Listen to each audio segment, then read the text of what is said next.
तो last class में हम लोगों ने फॉर्म्स के बहुत ज़्यादा एग्जाम्पल्स देखे थे। में जस्ट हम लोग ये कर रहे थे कि इनपुट टाइप चेंज कर रहे थे, और एक पूरी लिस्ट थी जो हमने देखी कि जो जो हमारे पास इनपुट टाइप बन सकते हैं।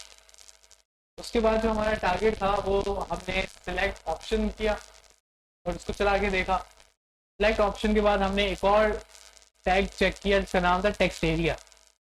तो टेक्स्ट एरिया, सिलेक्ट ऑप्शन और इनपुट टाइप।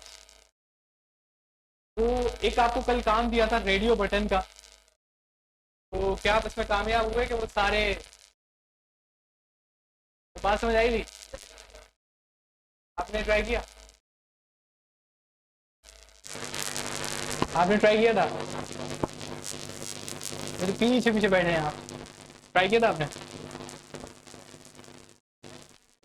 वो कौन कौन है जिन्होंने ट्राई नहीं किया? लेकिन ट्राई करें तो आपको पता लगेगा कौन सी चीज़ कैसे है। क्या?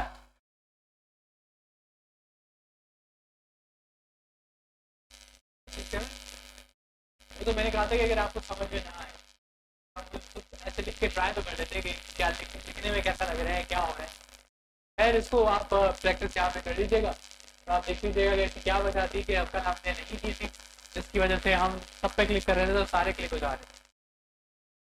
हालांकि होना ये था कि तीन में से एक ही सिलेक्ट रहे। अगर मैं दूसरे को सिलेक्ट करूँ तो पहला अनसिलेक्ट हो जाए, तो उसकी सिलेक्शन हट जाए, दूसरे पे आ जाए, तीसरे पर क्लिक करो तो दूसरे की हट जाए, तीसरे पे आ जाए। ये वाला सिस्टम हमें करना था, और आप में से काफ़ी बच्चों ने ये काम कर लिया है, तो बहुत अच्छी बात है। आज की क्लास में हम थोड़े से वो टैग्स पढ़ेंगे जो कि नॉर्मली जिनका यूज़ ज़्यादा नहीं होता, लेकिन वो HTML का पार्ट है, तो हम उसको हम सीखेंगे। सबसे पहला अगर कोई टैग हम आज देख रहे हैं, आई थिंक आप में से कुछ बच्चों ने ये लास्ट असाइनमेंट में इसको टेस्ट किया था।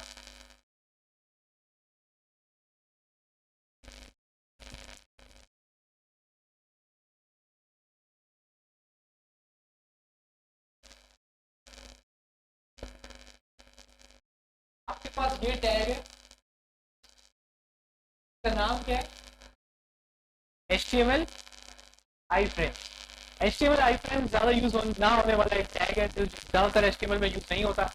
तो अगर आप भूल जाते हैं इस टैग को तो कोई मसला नहीं है, तो आप सिंपली गूगल पे आके लिख सकते हैं HTML आई फ्रेम, तो आपको ये W3 स्कूल का एक पेज खुल जाएगा और इसमें आपको एग्जाम्पल दी हुई है कि ये किस तरीके से यूज़ होता है। अब इसका यूज़ क्या है, उसको हम क्यों इस्तेमाल करते हैं, किससे इस्तेमाल करते हैं, तो हम सबसे ऊपर जाते हैं, या बल्कि इधर एक हम लोग नया पेज बना रहे हैं एक्स्ट्रा टैग के नाम से।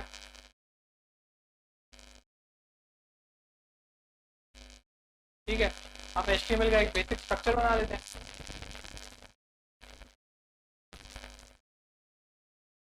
आपको पता है ये मेटा हमारे किसी काम के नहीं है, तो डिलीट कर दिया, सब सिंप्लीफाई हो गया, और हमने यहाँ पे आके लिख दिया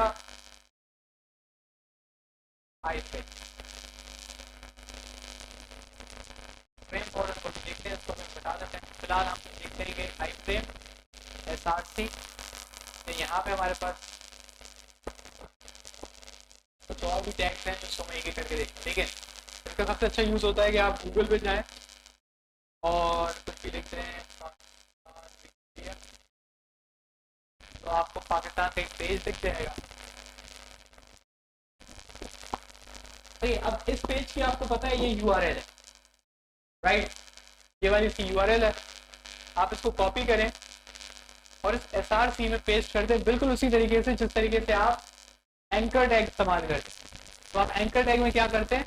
href, और यहाँ पे आप क्या इस्तेमाल करते हैं? SRC। अब जरा इसको चला के देखते हैं सबसे पहले कि हुआ क्या है।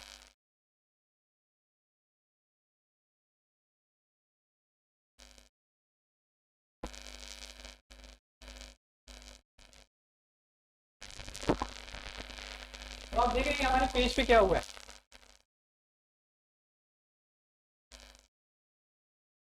हमारे जो HTML का पेज है, मैंने इसमें कुछ भी नहीं लिखा। आप गौर से देखें, पूरा खाली है। सिर्फ कौन सा टैग है? इसने क्या किया है कि ये वाला जो पेज था, इसने ये हमारी पेज पे इसने फिट करके दिखा दिया है। मतलब आपके HTML के अंदर कोई और वेबसाइट का पेज डिस्प्ले हो रहा है, जिसको आप ये किसके थ्रू ये काम कर सकते हैं, आई फ्रेम। आई फ्रेम का सबसे जो ज़्यादा इस्तेमाल होता है, जिस चीज़ के लिए सबसे ज़्यादा इस्तेमाल होता है वो है आपकी गूगल मैप्स। आपकी गूगल मैप्स की एम्बेडिंग कहलाती है। एम्बेडिंग ऐसा कोड होता है जो होता किसी दूसरी वेबसाइट का है और आप इस्तेमाल करते हैं अपनी वेबसाइट। इस कोड को हम क्या कहते हैं, एम्बेडिंग। अगर आपको कोई किसी ने यूट्यूब के साथ थोड़ा बहुत काम किया तो आपको पता हो कि यूट्यूब की जब आप वीडियो बनाते हैं ना, तो उसका शेयर बटन आप क्लिक करते हैं, तो शेयर बटन के अंदर कॉपी लिंक आता है, मैसेंजर आता है, व्हाट्सएप आता है, फेसबुक आता है, लेकिन एक साइड में ना एक HTML का टैग भी बना हुआ होता है, नीचे लिखा हुआ होता है एम्बेडेड। वो एम्बेडेड में बेसिकली आपको वो HTML का पूरा कोड देता है, जिससे आप वो वीडियो अटैच कर सकते हैं किसमें, अपने HTML। तो इसी तरीके से आई फ्रेम का यूज है कि आप बेसिकली उसमें जो दूसरा कोई पेज आप लगाना चाहें वो आप लगा सकते हैं। इसमें आपके पास एक विड्थ और हाइट की प्रॉपर्टीज है। तो मैंने दे दिया 100 VH, मैंने दे दिया 100%। तो यहाँ से आप कोई भी इसकी हाइट और विड्थ सेट कर सकते हैं, जो आप छोटा करें तो बड़ा करें, जो भी आप इसमें रिकॉर्ड यूज हो सकता है। इसमें आप 800px यूज करें। पिक्सल साइजिंग सबको पता होगा, px और परसेंटेज का आइडिया नहीं होगा, आप यहाँ भी कर लें 800। तब आप देख रहे हैं कि बहुत बड़ा सा पेज बन गया। ठीक है, पहले छोटा सा आ रहा था। तो अब हाइट और विड्थ आप नॉर्मली जैसे आप एक इमेज की हैंडल करते हैं, ये टैग आई थिंक आपने एट्रीब्यूट, सॉरी ये आपने इमेज में इस्तेमाल किया, याद है सबको। तो इसी तरीके से आप इसमें आई फ्रेम में भी ये चीज़ इस्तेमाल कर सकते हैं। ठीक है, तो ये एक एक्स्ट्रा टैग है जो आपको पता होना चाहिए इसका क्या यूज है और क्यों है। बस इसमें दूसरी आपको बस याद रखना है, दूसरी वेबसाइट को अटैच करने के लिए आपकी वेबसाइट में आई फ्रेम इस्तेमाल। नॉर्मली इसका ज़्यादा इस्तेमाल नहीं होता, उसकी वजह यह है कि आप किसी और की वेबसाइट अपनी वेबसाइट में क्यों लगाना चाहते हैं। इससे एक मसला होता है, आप ऊपर देख रहे हैं कि विकीपीडिया का जो अपना नेविगेशन बार है वो भी आ रहा है, क्योंकि आई फ्रेम में वो कंप्लीट वेबसाइट उठा के लाता है। तो ये एक अजीब सी बात है कि आप अपनी वेबसाइट में किसी और वेबसाइट को डिस्प्ले करा रहे हैं, उसका नेविगेशन भी नजर आ रहा है, तो एक तरह से चीटिंग है। तो कुछ वेबसाइट्स ऐसी हैं जो आपको ये डेलिबरेटली अलाउ करती हैं। सही है, उनमें से कौन कौन सी चीज़ें हैं, एक तो आपको मैंने गूगल मैप्स का एग्जाम्पल दिया, दूसरा है पेमेंट इंटीग्रेशन। पेमेंट इंटीग्रेशन क्या होती है कि जो आप सर्च करेंगे कोई ऑनलाइन प्लेटफॉर्म है, आप सब कुछ चीज़ खरीदते हैं, तो वो आपसे पूछता है आपके कार्ड नंबर। तो अब ये जो कार्ड नंबर होता है आपका, debit card number, credit card number, ये बड़ा सिक्योर होना चाहिए। सही है, तो ये ज़्यादातर सिक्योरिटी आपके हाथ में दिक्कत है। इसकी बड़ी बड़ी कंपनीज हैं जैसे स्ट्राइप है, पेपैल है, सही है, टू चेकआउट है, इन्होंने आपको अपनी वेबसाइट दी है कि आप अपनी वेबसाइट में आई फ्रेम लगाओ और आई फ्रेम में ये वाला लिंक दे दो, ताकि जो कस्टमर है वो जो अपना नंबर दे वो कहाँ पे दे, उनकी वेबसाइट, आपकी वेबसाइट पे नहीं। उसकी वजह क्या है, सिक्योरिटी। तो उनकी वेबसाइट पे हाई सिक्योरिटी होती है, उनकी साइबर सिक्योरिटी टीम होती है जो उसको हैंडल कर रही होती है, और आपकी वेबसाइट लाजमी बात हो सकता है कि आपकी सिक्योरिटी इतनी अच्छी ना हो। तो इस वजह से वो जो थर्ड पार्टी ये वेबसाइट्स होती हैं, जैसे चेकआउट हो गया, टू चेकआउट हो गया, पेपैल हो गया, इन पे आपके पास जो कोड मिलता है आई फ्रेम का, वो आई फ्रेम के थ्रू अटैच हो जाता है। सिंपल एक URL होता है जो आप लगा दें। ठीक है, तो ये एक छोटा सा एक यूज केस है आई फ्रेम का, लेकिन नॉर्मली आपको ज़्यादा नहीं दिखता। आई फ्रेम आपको इतना कुछ ज़्यादा नहीं दिखता। इसके बाद एक हमारे पास और टैग है। अगर आप गूगल पे जाएंगे और आप देखेंगे HTML वीडियो,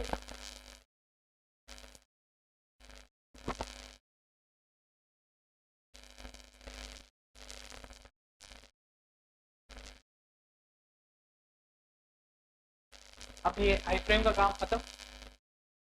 अब हम कौन सा टैग देख रहे हैं,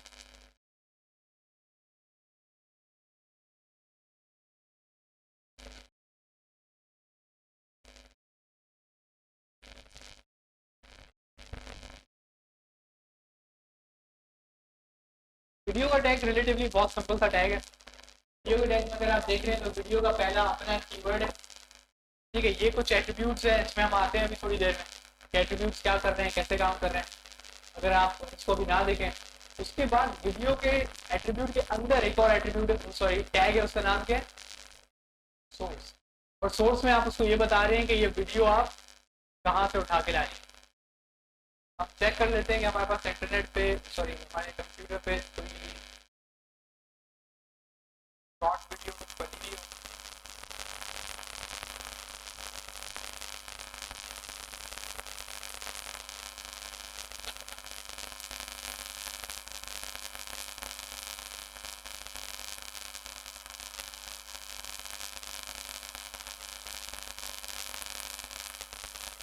हमारे पास कुछ वीडियोस हैं, लेकिन ये वीडियोस का फॉर्मेट MKV है। ये बात समझ आई किसी को?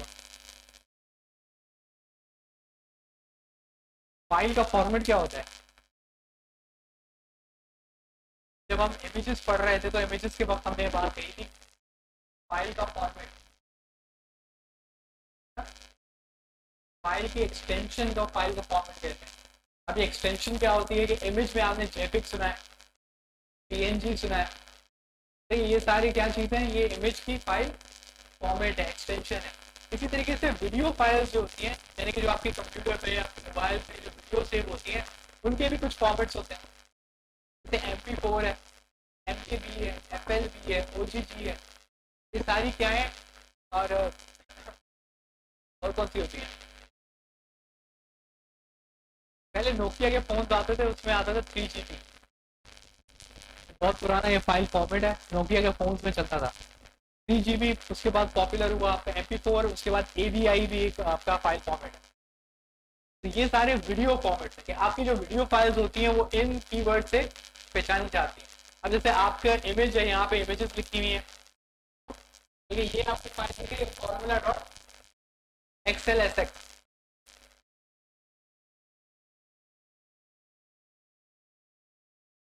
इस फाइल का फाइल फॉर्मेट क्या है?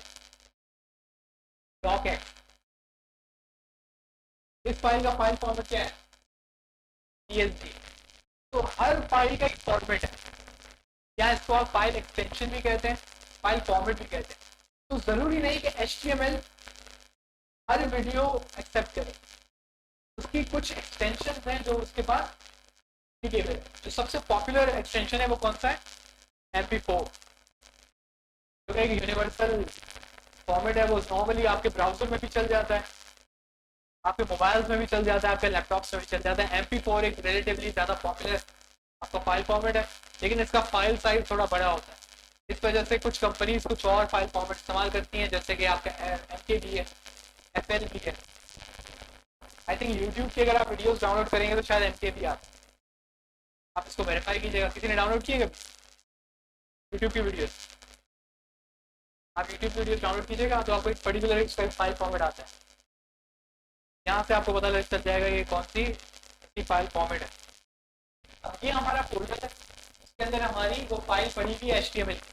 यहाँ पर आकर मैंने एक वीडियो पेस्ट कर दी है, इसको मैं नाम दे देता हूँ movie.mp4। ये यहाँ पे सिलेक्शन हुई है। आपको पता है कि अगर मुझे HTML को बताना हो कि इस फोल्डर में देखो, तो मैं क्या करता हूँ ./ और आपको ये पूरी लिस्ट बता देगा कि आपके फोल्डर में क्या क्या पड़ा है। इसमें यहाँ पे लिखा हुआ है movie.mp4। हम इसको सिलेक्ट करेंगे,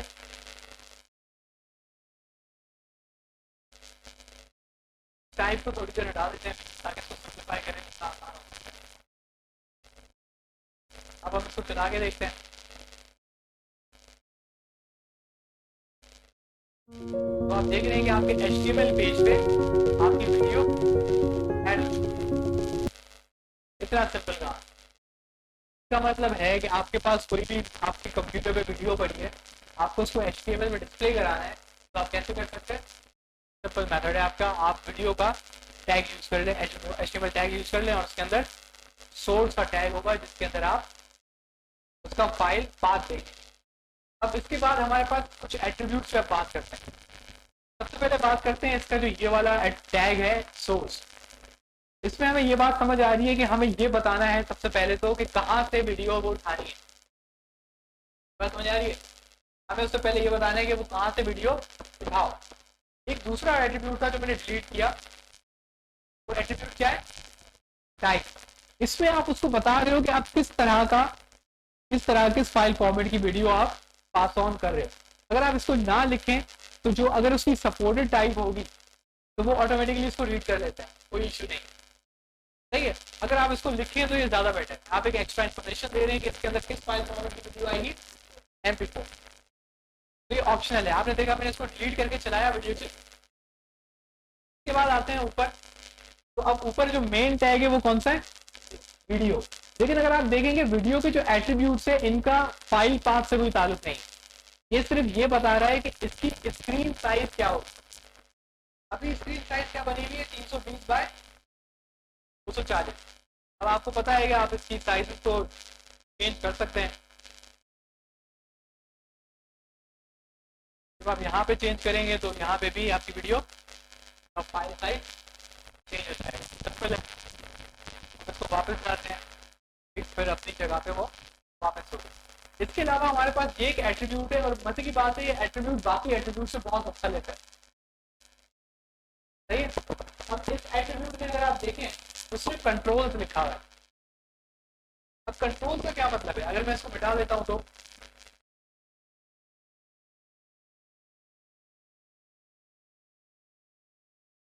कुछ हुआ?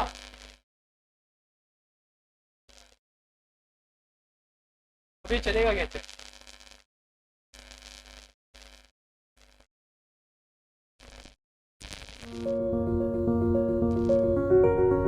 नहीं है। अब मैंने कंट्रोल का एट्रीब्यूट हटा के कौन सा एट्रीब्यूट लगा दिया? ऑटोमेटिक। आपने कुछ वेबसाइट देखी होगी, उस वेबसाइट में क्या होता है जैसे ही आप उसका पेज खोलते हैं तो मेन पेज पे आपको दिखता है कि बैकग्राउंड में एक वीडियो चल रही होती है। किसी भी नोट किया आपने? वो एग्जैक्टली काम ऐसे हुआ हुआ। ये वीडियो का टैग लगाया गया होता है। वीडियो के टैग में उन्होंने विड्थ हाइट डिफाइन की भी होती है। उसको क्या बनाया हुआ होता है? बैकग्राउंड। सही है। और उस बैकग्राउंड में उन्होंने क्या लगाया हुआ होता है? ऑटो। बहुत सिंपल है। ये पूरा इफेक्ट आपका ऐसे आ गया। लेकिन अब इससे ये आप देखें कि हम उसको ये एक्सेस नहीं दे रहे कि वो इसको प्ले करे, स्टॉप करे, फॉरवर्ड करे, बैकवर्ड करे। सही है। वॉल्यूम बढ़ाए, वॉल्यूम कम करे। आपने उससे ये चीजें वो छीन ली। तो वो अगर आपको वापस लानी है तो सिंपल आप क्या कर लें, दोबारा कंट्रोल्स को वापस लें। कंट्रोल्स को वापस लेंगे तो आपके पास कंट्रोल्स वापस आ जाएंगे। लेकिन अगर आपने देखा कि मैंने कौन सा एट्रीब्यूट लगाया हुआ है? ऑटो प्ले, तो ऑटोमेटिक चल गई। मैंने इसको चलाया नहीं, ऑटोमेटिक चल गई। नॉर्मली जो आपकी मार्केटिंग कैंपेन्स होती हैं, कोई वेबसाइट होती है वो अगर कोई मार्केटिंग कैंपेन कर रही है तो अगर वो वीडियो लगाते हैं ना वेबसाइट में, उसमें ऑटो प्ले लाजमी लगाते हैं ताकि बंदा 2-3 सेकंड तो देख ही ले। जब तक वो उसको स्टॉप करने आएगा और रोकेगा तब तक वो थोड़ा बहुत एडवर्टाइजमेंट तो देख ही लेगा। समझ रहे हैं? एडवर्टाइजमेंट वाले इस टेक्निक को ज्यादा इस्तेमाल करते हैं, ऑटो प्ले। वरना आप जाहिर की बात है कि अगर ये ऑटो प्ले ना होता और ये एडवर्टाइजमेंट होती, कोई भी इसको चलाता नहीं? चलाता। एडवर्टाइजमेंट किसको देखनी है? तो ये सिर्फ इसके सिंपल सिंपल यूज केसेस हैं। हाँ, अगर आपकी कोई ऐसी वेबसाइट है जो कि फर्ज करें कोई एजुकेशनल कोर्सेज है, किसी के कोर्सेज हैं जो आप उसकी वेबसाइट पे गैलरी बना के दिखा रहे हो, तो लाजमी सी बात है कि आप उससे ऑटो प्ले नहीं लगाओगे। पता लगा पहले पेज पे 10-15 वीडियोस हैं, आपकी सारी ऑटो प्ले हो गई, तो वो बेचारा एक एक पे जाके उसको क्लोज करेगा तो ये तो बुरा हो जाएगा। तो ऑटो प्ले कहाँ इस्तेमाल करना चाहिए, कहाँ नहीं करना चाहिए, ये आपकी जजमेंट। और कंट्रोल कहाँ देने हैं, कहाँ नहीं देने, ये भी आपकी जजमेंट है। और साइज उसका क्या रखना है, ये भी आपकी जजमेंट। समझ रहे हैं? ये तो बेसिकली जो साइज है वो डिजाइन प्रोस्पेक्ट है। नॉर्मली आपके पास अगर कोई बड़ा काम होता है तो आपका जो डिजाइन है वो आपको कोई ना कोई बना के देता है। डिजाइन वेब डिजाइनर वगैरह जो होता है वो आपको ऑलरेडी ग्राफिक्स बना के देता है। तो आपको उसमें डिफाइंड होता है कि इस वीडियो का साइज क्या होगा। आपने फिग्मा का नाम सुना है?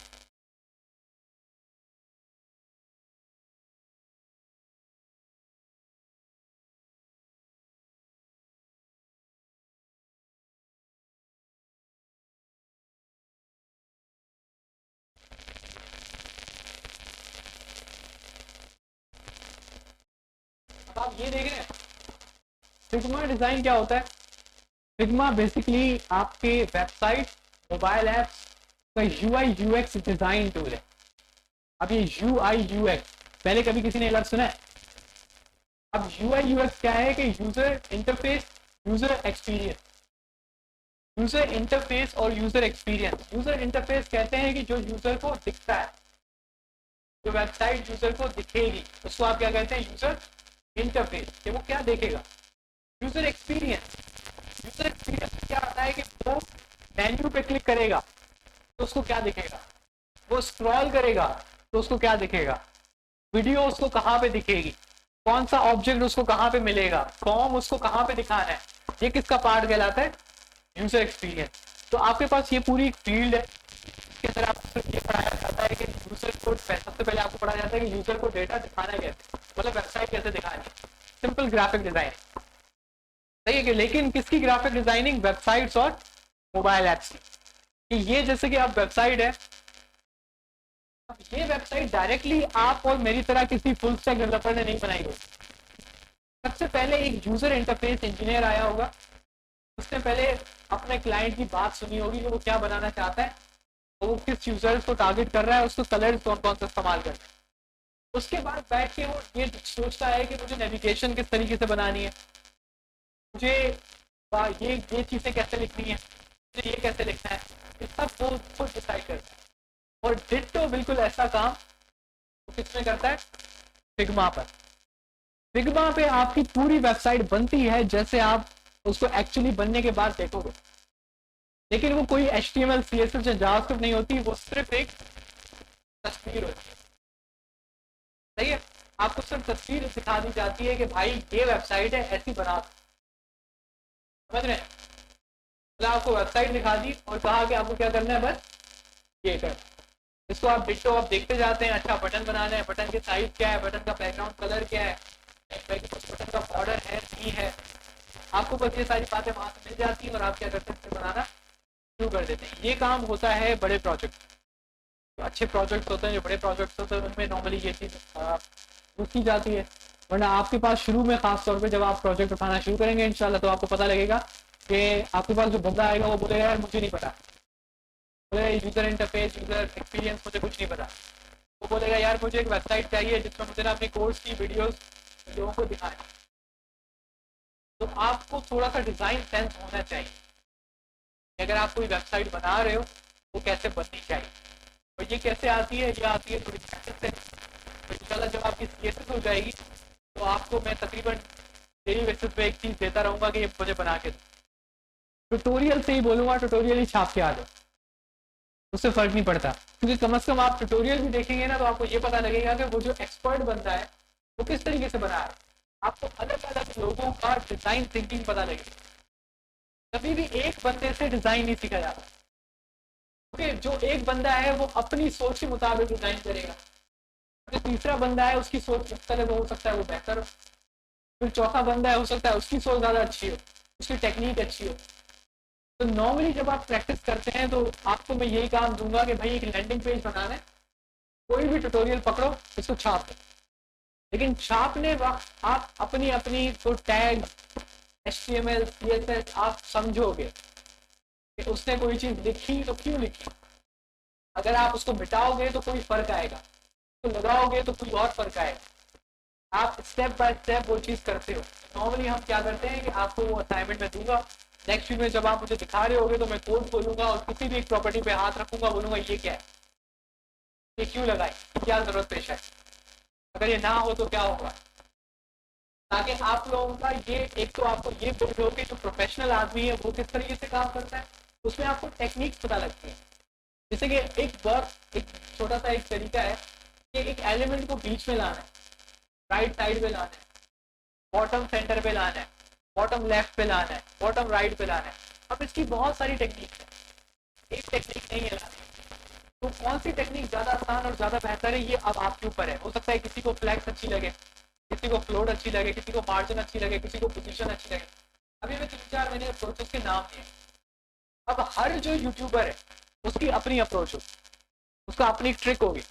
हो सकता है आपको ऐसी ट्रिक सीखना है मुझे भी ना पता, क्योंकि वो हर चीज़ करने का एक कोई अलग तरीका है। ठीक है, लैंग्वेज की यही खास बात है कि आपको उस लैंग्वेज को इस्तेमाल करा देना सिखा दिया जाता है। अब आप उसमें से क्या बनाते हैं ये आपका दिमाग। और एक फुल फ्रंट एंड डेवलपर बनने के लिए, एक अच्छा फ्रंट एंड डेवलपर बनने के लिए आपको 4-5 साल का एक्सपीरियंस चाहिए होता है, बहुत सारे प्रोजेक्ट चाहिए होते हैं। लेकिन हमें जल्दी जल्दी काम करना है, जल्दी जल्दी सीखना है, जल्दी जल्दी मार्केट में उतरना है। तो उसका सबसे बेस्ट तरीका क्या है कि सबसे पहले आप क्या करेंगे कि जो एक्सपर्ट लोग हैं, जो यूट्यूबर्स हैं, उनके ट्यूटोरियल्स को छापेंगे। आपके दिमाग में वो सेट हो जाए। क्योंकि अगर कोई एलिमेंट पीछे बीच में लाना है, आपने कोई यूट्यूबर की वीडियो देखी होगी, बोलोगे यार उसने ऐसा किया था, आप ठक ठक वो लिखोगे, आपका वो सेंटर लाइन हो जाएगा। आप बोलोगे मुझे कार्ड बनाना है, तो किसी यूट्यूबर ने कार्ड बनाया होगा, वो आपके दिमाग में थोड़ा बैठा हुआ होगा, आप बोलोगे यार उस बंदे ने ऐसा कार्ड बनाया था, मैं ऐसा कार्ड बना देता। तो इससे आप क्या गेन करोगे? एक्सपीरियंस। जो एक्सपीरियंस आपको 6 महीने 2 साल लगेंगे किसी कंपनी में इंटर्नशिप करते, वो आप यूट्यूब से वेबसाइट बना के आप इतने पक्के हो जाओगे कि मैं आपको बोलूंगा कि भाई कोई भी टेम्पलेट उठाओ, उसको थोड़ा सा बदलो, इस बंदे के लिए वेबसाइट बना दो। मेरा खुद का ये तरीका होता है कि शुरू से आखिर तक वेबसाइट बनाना बेवकूफ़ी है, क्योंकि ना हमारे पास इतना टाइम है और ना अभी हमारे पास इतना एक्सपीरियंस है। तो उसका शॉर्टकट क्या होता है कि आपके पास एक बहुत बेहतरीन चीज़ है कि कुछ अल्लाह के बंदे होते हैं, वो कोड लिखते हैं, सारी वेबसाइट लिखते हैं और आपकी गूगल पे रख देते हैं। आपको फर्स्ट करें लैंडिंग पेज बनवाना है, आप गूगल पे जाएंगे, सर्च करेंगे landing page, HTML CSS landing page, आपको धड़ाधड़ चीज़ें मिल जाएंगी। आप वो चीज़ डाउनलोड करोगे। अब आपका जो क्लाइंट है, अब आप उसकी बात सुनोगे, वो कहेगा मुझे ग्रीन कलर में वेबसाइट चाहिए, तो भले उस बंदे ने पूरे वेबसाइट में रेड कलर यूज किया हुआ, आपको CSS आती है, आप CSS में क्या बदल दोगे? कलर। वो बोलेगा ये मुझे यहाँ पे कार्ड की चाहिए, मुझे वहाँ चाहिए, आपको HTML CSS आती है, आप उसको वहाँ से कट करोगे, पेस्ट करोगे, थोड़ा सीधा सीधा करोगे, लेकिन वो जो पूरा पेज है उसका डिजाइन आप खुद नहीं बनाओ। अगर आप खुद बनाने आओगे ना, मुझे थोड़ा बुरा लगेगा लेकिन कचरा हो, ठीक है, मैं देख के बोल दूंगा ये बकवास। इसकी वजह यह है कि एक डिजाइन अच्छा बनाने में आपको सालों लगता है, आपको एक्सपीरियंस चाहिए होता है। लेकिन इसका ये बाईपास करने का तरीका क्या होता है, आप उससे लोगों का एक्सपीरियंस उठाएं और उसकी प्रैक्टिस करें कि वो चीज़ कैसे बनाते हैं। क्योंकि अगर आपने अभी तक बात खुद की हो तो एक से एक चीज़ बार बार रिपीट होती है। नेविगेशन बार हर वेबसाइट में, बस कहीं पे कुछ अलग दिखती है, कहीं पे कुछ अलग दिखती है, लेकिन नेविगेशन बार बनाने का तरीका तो एक ही है, सही है। अब उसको तब्दीली तो आप कर देंगे, कलर बदल दिया, साइज बदल दिया, जगह बदल दी, बस आपको बना बनाया अच्छा खूबसूरत नेविगेशन बार बन जाए तो क्या रहा। कार्ड कार्ड समझते हैं, मैं बार बार कार्ड बोल रहा हूँ। जैसे दराज की वेबसाइट आपने सबने देखी होगी, दराज की वेबसाइट में जो प्रोडक्ट्स बने हुए होते हैं वो कार्ड के अंदर होते हैं। अब कार्ड बनाने के बहुत सारे तरीके हैं, हो सकता है आपको एक बंदे का कार्ड बनाने का तरीका अच्छा लगता है, आप बोलो उसका कार्ड का कोड आप उसको बार बार यूज करते हो। इस तरीके से आप एक्सपीरियंस गेन करते हैं और आगे काम करते हैं। इस तरीके से जो अभी आप चीज़ पढ़ रहे हैं ये HTML का बेसिक स्ट्रक्चर है। उसके बाद जब आप चीज़ पढ़ लेंगे तो नॉर्मली मैं आपको बनाने को भेज दूंगा, यार किसी और का ट्यूटोरियल देखो तो बनाओ। क्योंकि यकीन माने अगर आप 5-6 भी थोड़े बहुत ट्यूटोरियल देखने के बाद जिस बच्चे ने थोड़ा सही थोड़ा पढ़ा होगा, तब जाके मैं उसको बोलूँगा ना कि अब खुद बनाओ, तो फिर उसके काम में। और अगर आप बिना ट्यूटोरियल देखे और किसी एक बंदे को आप HTML CSS कितनी भी अच्छी पढ़ा तो उसको बोलेंगे यार मेरे लिए एक वेबसाइट बना के ले और लैंडिंग पे, तो क्या करेगा? डब्बे बनाएगा, सिंपल सिंपल कलर बनाएगा, कलर उसमें भरेगा, चीज़ें लिखेगा, बोलेगा सर हो गई। आप खुद उसको वेबसाइट को देखोगे ना, बोलोगे यार एक अच्छा है। लेकिन आप में एक बायस डेवलप हो जाता है। बायस क्या होता है कि आप जब मेहनत करते हो ना तो आप फिर अपनी चीज़ को बुरा नहीं कहते, क्योंकि आपको पता है कि आपने इसको बनाने में कितनी मेहनत की है। आपको लगता है अच्छा तो है, लेकिन कोई और उसको देखता है वो कहता है कचरा है। तो इस चीज़ से निकलने के लिए आपको क्या करना होता है? ट्यूटोरियल, ठीक है। तो अभी जो चीज़ आप पढ़ रहे हैं, जैसे ये चीज़ें मैंने बताया कि ऑटो प्ले और कंट्रोल, अब अभी आपको कोई आइडिया नहीं है कि कब ऑटो प्ले देना है, कब कंट्रोल देना है, कब नहीं देना। अब जब आप ट्यूटोरियल्स देखेंगे तो आपको ये बात ज़्यादा बातें होना शुरू हो जाएगी। और ये वाला जो मैंने चीज़ बताई आपको, ये चीज़ दिख रही है कि इसने ये मोबाइल ऐप का डिज़ाइन बनाया है। नॉर्मली आपको इस तरह की फाइल मिलती है, आप इसको स्क्रॉल करते हैं, पूरा साइज चेक करते हैं कि इसके विड्थ कितनी दी हुई है, तस्वीर कहाँ पे रखी हुई है। अब ये टॉगल बटन है, ये आपने देखा होगा, टॉगल बटन कहते हैं। अब ये टॉगल बटन जो है आपको यहाँ पे लगाना है, कितनी साइज पे लगाना है, इधर राइट हैंड साइड के कितने फासले पर है, ये सारे डिजाइन का ये सब सारा काम है।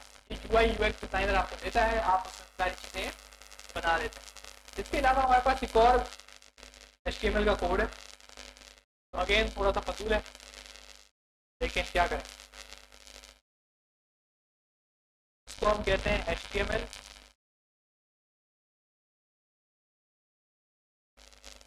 पहले से नाम सुना है?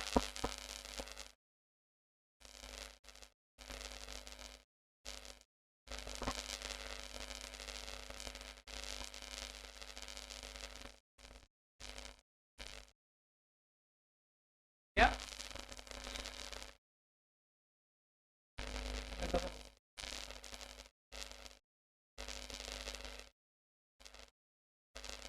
ये सारे जो हैं, जो आपको न्यू टैग जो बता रहे हैं, ये HTML5 से नॉर्मली हिस्सा है। आई फ्रेम जो है ना, ये वैसे पुराना है, HTML4 से चलता है, लेकिन ये भी इसका पार्ट होता है। ये एडवांस छोटे मोटे टैग्स हैं जो इसका पार्ट है। पता नहीं क्या हो गया।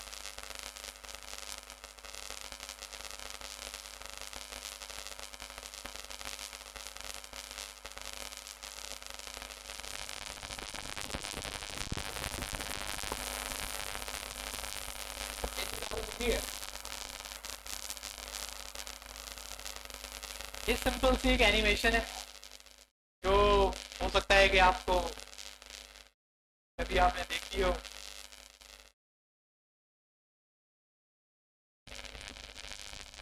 ये शायद आपने देखी हो, न्यूज चैनल में आपके पास ये चीज़ चलती है।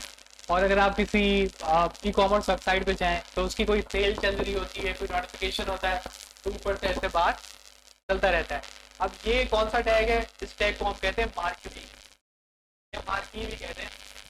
मैं ज़्यादा यू है तो मार्क्यूरी बोल देता हूँ। तो मार्क्यूरी का टैग जो है ये ज़्यादातर यूज नहीं होता, सही है, इतना कोई ज़्यादा इतना इसका यूज नहीं है। लेकिन जहाँ जहाँ अगर आपको इस तरह का कोई फंक्शनैलिटी चाहिए तो आप इस टैग को इस्तेमाल कर सकते हैं। इसको कॉपी करके देखते हैं। इसको हमने कमेंट आउट कर दिया। कमेंट आउट तो सबको पता है,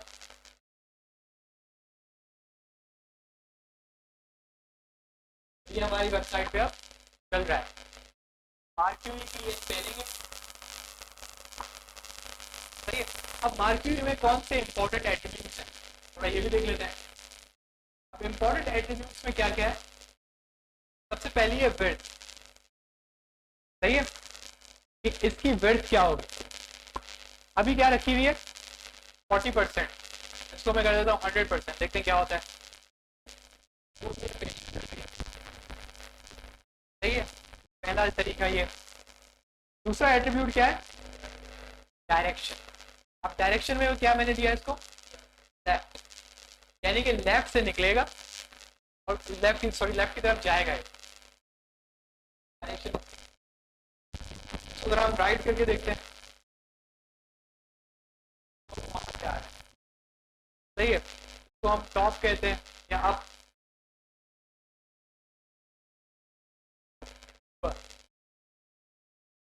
हम डाउन कह देते हैं।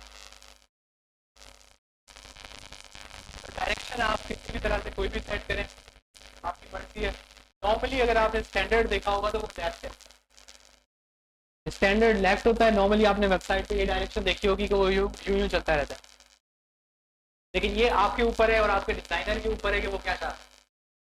सही है, अगर डिजाइनर नहीं है तो आप है तो आप बड़े आराम से उसको लेफ्ट लगा दें। लेकिन कुछ क्लाइंट होते हैं वो कहते हैं नहीं राइट कर दो, कुछ क्लाइंट होते नहीं, उनको इस तरह चाहिए होता है। अप एंड डाउन मैंने बहुत ही मुश्किल देखा, देखो ये अभी तक एग्जाम्पल मुझे याद पड़ती है, मैंने देखा ये वाला मैंने यूज भी किया है। ई कॉमर्स वेबसाइट होती है नॉर्मली इसमें आता है। और ये एक और जगह पे इस्तेमाल होता है, काफ़ी अगर क्रिप्टो करेंसी की वेबसाइट आप खोलें तो उसके ऊपर क्रिप्टो की जो समरी होती है, जो डिटेल्स होती है वो इसके ऊपर चलती रहती है। बेसिकली मैंने खुद ने एक वेबसाइट बनाई थी क्रिप्टो के हवाले से, उसमें मैंने ये सेम चीज़ इस्तेमाल की। ठीक है, तो ये मार्क्यूरी का सिंपल ये मकसद है। तो ये कुछ इस तरह के हमारे टैग्स थे आई फ्रेम, वीडियो, और उसके बाद दूसरा कौन सा था, मार्केट। क्योंकि हमारे पास कुछ ऐसे टैग्स हैं जो नॉर्मली अगेन ज़्यादा यूज नहीं होते, बस कभी कभार यूज हो जाते हैं, तो हमें लेकिन इसका पता होना लाजमी।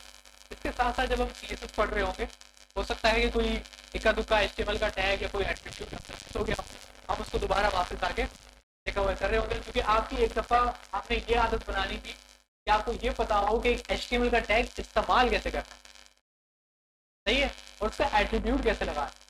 अब आपको इतना सेल्फ सफिशिएंट हो जाना चाहिए कि मैं आपको कहूँ कि एक नया कोई एलिमेंट है ABCD, एक टैग है ABCD, तो आपको पता होना चाहिए कि ABCD क्योंकि HTML टैग है, तो आप बोलोगे सर इसको ऐसे लिखेंगे, समझ रहे हो। अब मैं आपको आपको कहूंगा कि यार इस ABCD का ना एक एट्रीब्यूट है हाइट, तो आपको पता है कि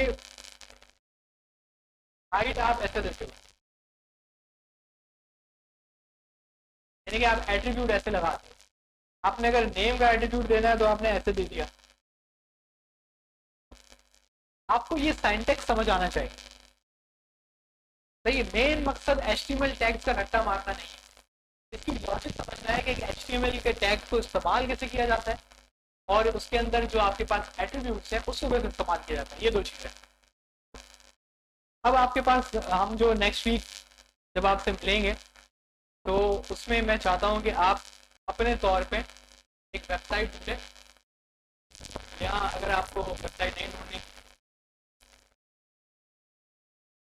तो गूगल पे लिखें गूगल फॉर्म सैंपल। जब आप गूगल फॉर्म सैंपल लिखेंगे तो आपके पास पहली पहली वेबसाइट आएगी गूगल फॉर्म सैंपल। आप इस पर क्लिक करेंगे तो आपके पास अभी वेबसाइट खुलेगी। अब ये बस मजे की वेबसाइट है, आप नीचे आए, क्या चीज़ है, प्लेस होल्डर है, और ये खुद एक इनपुट बॉक्स है। आप नीचे आएंगे, ये एक और इनपुट बॉक्स है, ये क्या चीज़ है, रेडियो बटन। ये कौन सी चीज़ है, चेक बॉक्स। ये क्या है, सिलेक्ट एन ऑप्शन। ये क्या चीज़ है, रेडियो बटन। अब जरा इस पे देखें उसने क्या है,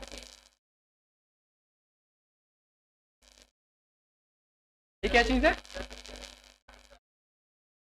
ये टेबल है। इसने टेबल के अंदर फॉर्म इस्तेमाल किया, समझ रहे हैं। ये बहुत इंटरेस्टिंग पेज है आपका। लास्ट टाइम आपने टेबल पढ़ा था और फॉर्म के पढ़े थे, तो इस अगर ये एक आप पेज बना लेते हैं और सबसे लास्ट में सबमिट बटन दिए, अगर आप ये पेज बना लेते हैं तो बेसिकली आपने टेबल की भी प्रैक्टिस कर ली, और आपने तकरीबन सारे जो पेज आपके इनपुट बॉक्सेस हैं उनकी भी प्रैक्टिस कर ली। अब आप देख रहे हैं कि जब मैं कह रहा था कि इसमें ज़्यादातर फजूल है, कुछ ही हैं जो ज़्यादा इस्तेमाल होने वाले हैं, इसका अंदाजा आपको इससे हो रहा है। इसने इनपुट बॉक्स ज़्यादा इस्तेमाल किया है। अब इनपुट बॉक्स में बेसिकली तीनों आ जाते हैं, टेक्स्ट भी आ जाता है, ईमेल भी आ जाता है, और पासवर्ड भी आ जाता है, ठीक है। इसके अलावा रेडियो बटन, चेक बॉक्स, ये सिलेक्ट ऑप्शन, और फाइनली आपका टेबल।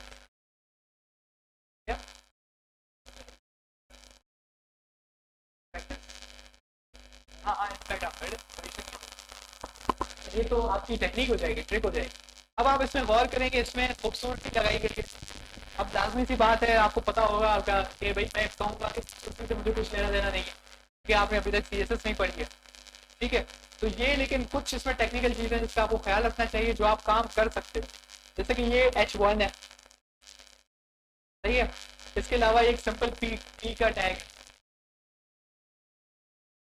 ये क्या चीज़ है, एक आइकन है,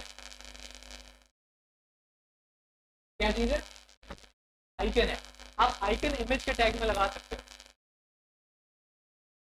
सही है। इसको आप कोशिश कीजिएगा, और उसका आपको पता है कि इमेज की हाइट और विड्थ आप एट्रीब्यूट हाइट एंड विड्थ से भी सेट कर सकते हो, सही है। मैंने आई थिंक इतना बता दिया है कि आपको कर लेना चाहिए। अगर ना आए तो थोड़ा इमेज का टैग सर्च कर लीजिएगा, और इस तरह का कोई आप इमेज सर्च कर लीजिएगा। SVG का आपको आइडिया है, SVG आई थिंक मैंने पहले इसका नाम दिया है, स्केलर वेक्टर ग्राफिक्स। जो आपके नॉर्मली आइकन्स होते हैं वो SVG होती है। SVG फाइल फॉर्मेट होता है या फाइल एक्सटेंशन होता है, तो फाइल फॉर्मेट SVG है, उसकी मैंने आपको आई थिंक बताया था कि उसकी खास बात ये होती है कि आप जितना उसको एक्सपेंड करेंगे, जितना उसकी हाइट बढ़ाएंगे ना, तो उसके पिक्सल फटते हैं। इस वजह से वो उसकी यही खास वजह है कि उसको ज़्यादातर लोगोज में और आइकन वगैरह में ज़्यादा इस्तेमाल होता है, क्योंकि आइकन्स और लोगोज का पता नहीं होता कि वो कितना एक्सपेंड होंगे, कितना स्ट्रेच होंगे। ठीक है, तो आप अगर सर्च कर लेंगे कि ये ISVG, जब आप ISVG सर्च करेंगे तो आपको आई की इस तरह की कोई ना कोई इमेज मिल जाएगी। तो आपको यहाँ पे IMG के टैग के थ्रू लगा सकते हैं। अगर आप देखेंगे तो ये क्या चीज़ है, लिंक या एंकर टैग, सही है। अब ये लगाने की जरूरत नहीं है, ऐसी कोई जरूरत नहीं है। अब अगर आपने एक और चीज नोट की हो तो ये वाला जो इनपुट बॉक्स है थोड़ा फैंसी है, और जो आप वाला जो इनपुट बॉक्स है वो कुछ अलग है, सही है। तो इसमें अगेन मैं आपको यही कहूंगा कि अगर आप सिर्फ इनपुट बॉक्स लगाते हैं तो मुझे इसका कोई इशू नहीं है। एक चीज आप सर्च कीजिएगा,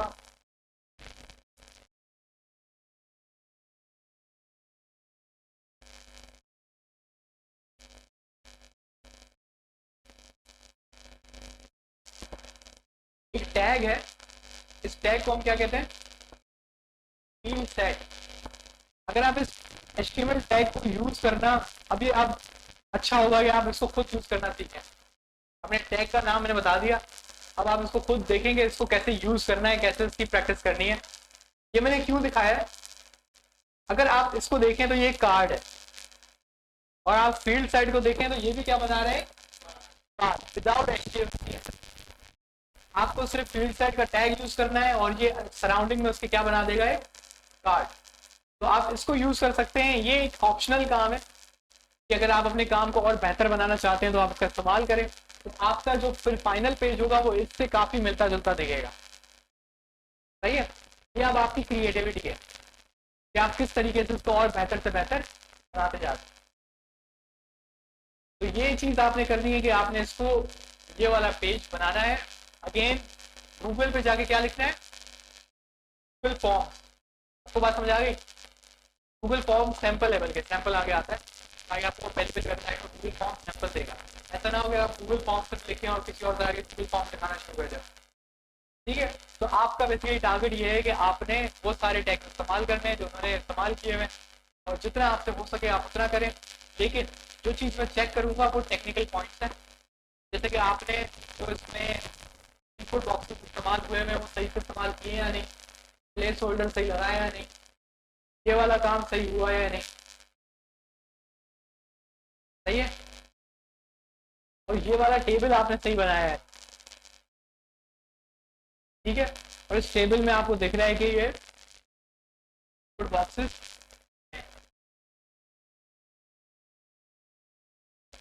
क्या, आप USB वगैरह में चले जाइएगा नॉर्मली इधर, क्योंकि अभी तक आप लोगों ने फायर बेस या गिटहब नहीं पढ़ा, तो जब आपको CSS थोड़ा पढ़ा देंगे तो मैं आपको फायर बेस और गिटहब दोनों पढ़ा दूंगा। तो ये हो जाता है कि आप फिर यहाँ पे काम करें अपने घर पे, आपकी वेबसाइट जो है वो डिप्लॉयड होती है, तो ऑनलाइन होती है। फिर आप मुझे एक लिंक भेज देंगे ना तो मैं घर बैठे उसको चेक कर लूँगा कि आपने क्या बनाया। वो काम मैं आपको तब सिखाऊंगा जब आप थोड़ा बहुत ये में आगे बढ़ जाएंगे, ताकि फिर आप जो ट्यूटोरियल वाली मैं बात कर रहा था, आप ट्यूटोरियल से देख के वेबसाइट बनाए, तो डिप्लॉय करें और मुझे लिंक भेज दें, सर मैंने ये बनाई है।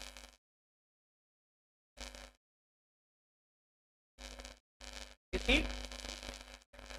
यूट्यूब की एम्बेडिंग का जो कोड है वो यूट्यूब आपको खुद प्रोवाइड करता है। आई थिंक लास्ट क्लास में काफ़ी बच्चों ने यूट्यूब की वीडियोस लगाई थी, तो एक काम करेंगे कि आपको नेक्स्ट टाइम जब प्रैक्टिस क्लास हो तो आप मुझे दिखा दीजिए कि आप कैसे कर रहे हैं, कि मैं उसमें देख लूँगा। बहुत सा इम्पैक्ट एलिमेंट पे मुझे नहीं पता इन्होंने टेबल यूज़ किया है, नहीं इन्होंने डिव यूज़ किया है।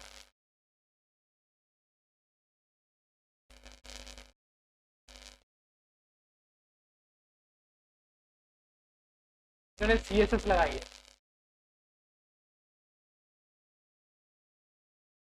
CSS लगा के इन्होंने ग्रिड इस्तेमाल किए, ग्रिड उससे बनाया। लेकिन क्योंकि आपने CSS ग्रिड नहीं पढ़ी तो आप नॉर्मली क्या करेंगे, वो बनेंगे। आप उसको एक सिंपल सी मैं आपको बात बताता हूँ कि पहली जो रो है, ये पहली रो है, सही है क्या? हाँ ये दूसरी रो है, सही है। ये एक स्पेस क्रिएट की जा सकती है। अगर आप इसको थोड़ा सा गौर से सोचेंगे कैसे किया जा सकता है तो ये मुमकिन है। यहाँ पे देखिए थोड़ी सी स्पेस है, ये क्रिएट हो सकती है, लेकिन कैसे होगी इस पर आप थोड़ा आपको सोचना पड़ेगा। क्या आप अपनी जैसे आइडिया लगा सकते हैं, लगा रहे हैं। और ये आप समझ लेंगे आपने टी आर बनाया, ये आपका पूरा टी आर है, सही है। इस टी आर के अंदर T D T D T D T D, यानी कि एक टी डी के अंदर ये सिर्फ टेक्स्ट होगी, इसके बाद वाला जो टी डी है उसके अंदर सिर्फ इनपुट टाइप, तो तीसरा टी डी जो है फिर इनपुट टाइप रेडियो। तो बस वो खाली खाली इनपुट टाइप रेडियो लिखेंगे तो आपको इस तरीके से टेबल आपको पता चला जाएगा। बहुत सिंपल है और इसमें ज़्यादा कोई पंचायत नहीं, सही है। इस तरीके से आपका ये काम होगा और इसको बिल्कुल ट्राई कीजिएगा क्योंकि ये बहुत इंपॉर्टेंट एक चीज़ है।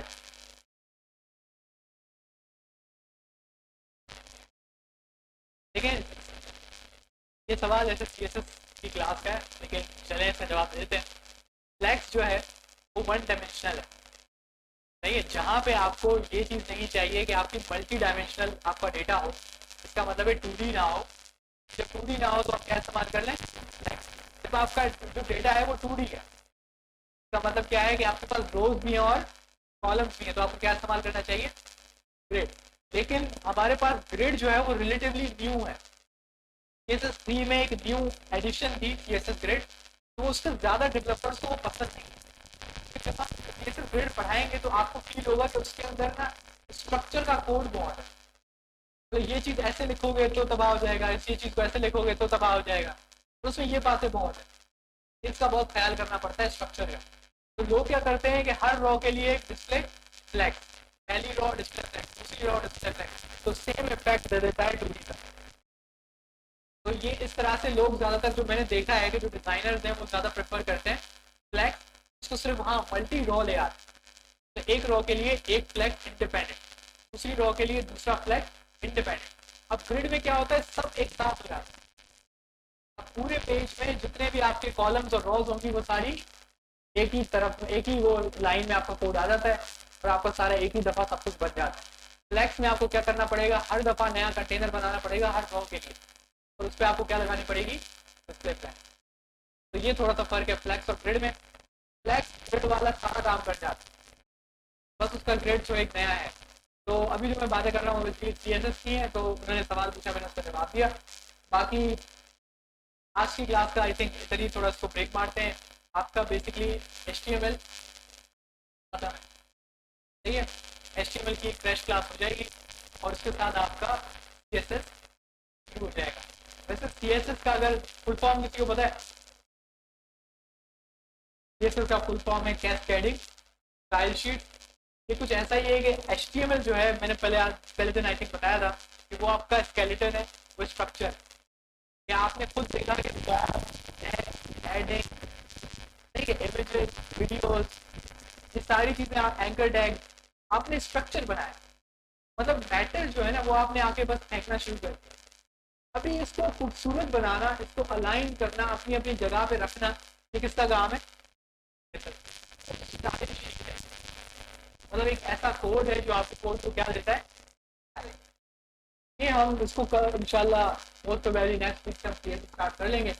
तो अब आपकी जो वेबसाइट बहुत ज़्यादा बस ब्लैक एंड वाइट दिख रही है, तो उनमें थोड़ा रंग आना शुरू हो जाएगा, फिर आपको थोड़ा अच्छा भी लगेगा कि हाँ आप कुछ हो रहे हैं। तो फिर इंशाल्लाह जब आप बूटस्ट्रैप 5 पे पहुँचेंगे, आई थिंक आप इंशाल्लाह 1 महीने में पहुँच जाएंगे, 1 डेढ़ महीने में। जब आप बूटस्ट्रैप 5 पे पहुँचेंगे फिर आप कमाल की वेबसाइट बनाना शुरू कर देंगे, सही है। वो एक आपका जो पहले वाला बैच है, बैच 2, उसमें एक स्टूडेंट था, हमने बूटस्ट्रैप ख़त्म की, उसकी प्रैक्टिस बहुत अच्छी थी, तो उसने बूटस्ट्रैप ख़त्म की, तो वो आसपास लोगों को, जो दुकानदार थे और जो इंस्टीट्यूशन वाले थे, उनको जाके बोलना शुरू हो गया कि किसी को वेबसाइट बनवानी है तो मैं बनाता हूँ, सस्ते में बना दूँ। और उसने जो, मैंने उसको ट्यूटोरियल से वो असाइनमेंट देके वेबसाइट बनवाई थी, उसने जाके वो दिखा दी कि देखो ये सारी मैंने बनाई। तो उसको एक्चुअली 2000 रुपये का काम नहीं किया था, पहला उसका काम 2000 रुपये का था आई थिंक, फिर उसके बाद 2-3 महीने के बाद उसने मुझे बताया था कि 8000 का उसको एक और प्रोजेक्ट मिल गया। तो उसकी सिर्फ वजह क्या थी, वो एक बच्चा बाकी बच्चों में से क्यों अलग था, बाकी इंतजार कर रहे थे कि जब अभी हम लोग रिएक्ट पढ़ेंगे तब जाके काम शुरू करेंगे। उस बच्चे ने देखा कि यार एक पूरी फुल फ्लैश वेबसाइट बन रही है, और क्योंकि उनको मैंने डिप्लॉय करना भी सिखा दिया था तो उसको पता लग गया था कि यार मैं ये वेबसाइट बना भी सकता हूँ, उसको डिप्लॉय करके उसका लिंक भी बंदे को भेज सकता हूँ। उसने सिर्फ इस चीज़ को देख के जाके फाइबर की आईडी भी बना ली, प्रोजेक्ट भी उठा रहा है, उसने वहां से शुरू कर दिया। अब उसको फुल स्टैक का काम आता था तो आगे बोल देता था कि अभी फुल स्टैक में डेवलपर नहीं हूँ, मैं सिर्फ front end developer. Full stack में क्योंकि बैकएंड भी आ रहा था, और बैकएंड उन्होंने अभी तक पढ़ी ही नहीं थी ना, उन्होंने रिएक्ट भी नहीं पढ़ी, वो जस्ट बूटस्ट्रैप तक थे। तो लेकिन उस बंदे ने बूटस्ट्रैप से भी 10,000 3 महीनों में बना लिए। तो ये आपकी प्रैक्टिस है। तो अभी तक HTML में आपको दिख रहा होगा, ज्यादा आपको टेंशन नहीं होती। अब आते हैं, कोई मैं ज्यादा बात भी नहीं करता, क्यों? क्योंकि HTML दोबारा यूज होगा, और HTML और CSS का तब पता लगेगा जब आप CSS पढ़ेंगे, और असल असाइनमेंट तब बनेगा। क्योंकि अभी तो आप कुछ भी बनाएंगे तो वो मैं तो बस देखता हूँ, स्क्रॉल करता हूँ, हाँ ठीक है, हो गया, सही हो गया। लेकिन मजा आता है जब CSS होता है, जब आपको मसले मसाइल खुलेंगे। आपका एक चीज़ है, आप सुबह से शाम हो जाएगी, वो बीच में नहीं आएगी कब वक्त। आप बोलोगे यार इसको बीच में ले आओ, बीच में ले आओ, बीच में ले आओ, बीच में नहीं आएगी। तो तब आपको पता लगेगा यार हाँ अब पता लग रहा है कि प्रोग्रामिंग कर रहे हैं। अभी तक तो आपको लग रहा होगा हलवा हलवा हलवा, लेकिन CSS में सिंपल ये है कि थोड़ी सी प्रैक्टिस है। ये आपको पता होना चाहिए कि पोजीशन की प्रॉपर्टी है तो क्यों यूज करनी है, कब यूज करनी है, उसका एरर कब आता है, कैसे आता है, उस एरर को सॉल्व कैसे करते हैं। ये कैसे होता है? प्रैक्टिस। हो सकता है कि पहली बार जब वो एरर आया आपको 3 दिन लगे, जब दूसरी बार वो एरर आया आपको 5 घंटे लगे, लेकिन जब तीसरी दफा वो एरर आएगा आपको 5 मिनट लगेंगे। सही है? तब आप जब आपको वो 5 मिनट लगेंगे वो एरर खत्म करने में, तब आप सोच रहे होंगे यार मैं कितना पागल था, मैंने इस एरर पे कितने दिन लगा दिए थे, 3 दिन। लेकिन ये नेचुरल है, आप एक एरर पे फंसते हैं क्योंकि आप उस चीज़ को अभी सीख रहे हैं। तो बच्चे थोड़ा सा वहाँ पे मोटिवेशन यूज कर जाते हैं, वो सोचते हैं कि हमारे बस की बात नहीं, एक एरर आया उसको 3 दिन लगे, सबके साथ होता है। तो अभी आप जब ये CSS पे पहुंचेंगे तो आपको थोड़ा मसले मसाइल होंगे। अभी ये बातें क्यों बता रहा हूँ, घबराना नहीं है, सही है? आराम आराम से सीख जाएंगे। CSS तो ज़्यादा मुश्किल नहीं है, उसको सिर्फ प्रैक्टिस की जरूरत होती है, बाकी वो चीज़ इसी तरह से। हाँ, जावास्क्रिप्ट जब आती है तो फिर मैं आपको एडवाइस करूंगा चाय पानी सब पी कर आइएगा, कि फिर जावास्क्रिप्ट ऐसी चीज़ है कि वो दिमाग घुमाती है। अच्छा, ये आपसे पहले का जो बैच 2 है, अगर आप कोई कुछ बच्चे पहले आ जाते हैं तो वहाँ पे फुल सन्नाटा होता है। वजह क्या होती है कि यहाँ जो मैं बातें बोल रहा होता हूँ वो उनके सर के ऊपर जा रही होती है, तो उसमें थोड़ी टेक्निकलिटीज़ है क्योंकि वो प्योर प्रोग्रामिंग है। नहीं, क्योंकि आप लोग, मैं समझ सकता हूँ कि कुछ बच्चे मैट्रिक से हैं, कुछ इंटरमीडिएट से हैं, किसी का कंप्यूटर साइंस अभी चालू ही नहीं, तो ये आपकी ज़िंदगी की पहली प्रोग्रामिंग लैंग्वेज है। क्योंकि आपकी ज़िंदगी की पहली प्रोग्रामिंग लैंग्वेज है तो आपको बेसिक प्रोग्रामिंग के आपको नॉलेज है ही नहीं। अगर आपको बेसिक प्रोग्रामिंग की नॉलेज नहीं है तो उससे पहले वो आपको घटी घटी के पढ़ाना पड़ता है, भाई ये पढ़ लो पढ़ लो पढ़ लो, क्योंकि आपको बेसिक पता लग गई। तो जो बच्चे बैच 2 वाले आप उनसे पूछ लीजिएगा, तो मैं उनको साथ में ये भी बताता रहता हूँ कि यही काम पाइथन पे कैसे होता है। क्योंकि नॉर्मली मैं खुद बैकएंड जो बनाता हूँ नोड और पाइथन दोनों पे बनाता हूँ। पाइथन में मुझे ज़्यादा अच्छा लगता है क्योंकि पाइथन में AI का काम मिल जाता है, तो उसके पैसे भी अच्छे खासे बनते हैं, और पाइथन के साथ जो AI है वो अच्छे से इंटीग्रेट हो जाती है। Node.js उसको सही से चला नहीं पाता, तो नॉर्मली मैं प्रेफर करता हूँ पाइथन, लेकिन Node.js अच्छी खासी वेबसाइट, React वेबसाइट के लिए खासतौर पर बहुत अच्छी है। लेकिन जहाँ पर AI आई तो आपको कहाँ जाना पड़ता है, पाइथन। इस वजह से मैं जो बैच 2 के बच्चे हैं, जावास्क्रिप्ट जब हम आपको पढ़ा रहा होता हूँ तो मैं साइड में आपको ये बताना चलता हूँ कि ये सेम चीज़ आप पाइथन में कैसे करोगे। तब अगर आप इंशाल्लाह कभी आगे चल के पाइथन का कोर्स करने जाओ तो आपको याद आएगा यार ये वाली चीज़ वाकई हमने जावास्क्रिप्ट में पढ़ी, ये तो सेम है। तो जावास्क्रिप्ट पढ़ने में आपको 2-2.5 महीने लग जाते हैं, और वही पाइथन पढ़ने में आपको 15 दिन लगेंगे, क्योंकि 90% कॉन्सेप्ट सेम है, सिर्फ लिखने का थोड़ा तरीका डिफरेंट है।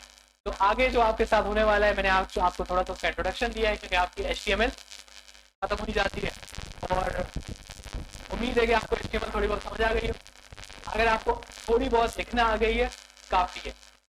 CSS जब आप पढ़ेंगे HTML बार बार लिखेंगे, और तब आपकी HTML की ज़्यादा नॉलेज का इजाफा होगा, क्योंकि आप CSS के थ्रू HTML को तब्दील करेंगे, क्योंकि अब एक स्टेप आप आगे आ जाएंगे। तो हमेशा जब आप क्लास 1 से क्लास 2 या 3 में आते हैं तो आपको क्लास 1 का सब्जेक्ट बहुत आसान लग रहा होता है यार, ये तो बहुत बात, क्योंकि अब आप ज़्यादा मुश्किलात में गिर जाते हैं।